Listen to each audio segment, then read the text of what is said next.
বাংলাদেশের আইন কতটা জঘন্য হইলে এর মতো একটা মহিলা ধর্ষণ মামলা আমাকে দিতে পারে?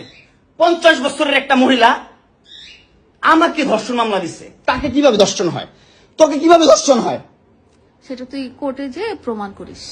কোর্ট তো তোর কি না, তোর বাপের না কোর্ট? তোর বাপ আর্মিতে, তোর ভাই আর্মিতে, তোর জামাই আর্মিতে, তোর 2টা জামাই আর্মিতে।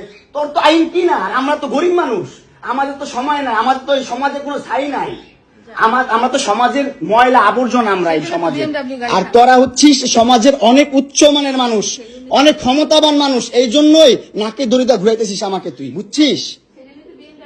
হ্যাঁ, বিএমডব্লিউ নিয়ে যোগ্যতায় চালাই, তোর টাকা দিয়ে চালাই না, যোগ্যতা চালাই, কামাই করে চালাই। হ্যাঁ, বড়লোক হইতে পারবো না? কোথাও লেখা আছে গরিবরা বিএমডব্লিউ চাইতে পারবে না, গরিবরা বড়লোক হতে পারবে না? কোথাও লেখা আছে? হ্যাঁ, কোথাও লেখা আছে? নাহলে ওই মেয়েদের বাসায় যাও, নাহলে নরসিংদী যাও, যেখানে যাচ্ছিলে সেখানে যাও। তোমার কাপড় চোপড় নিবা? অবশ্যই নিব। দাও, ব্যাক করে দাও।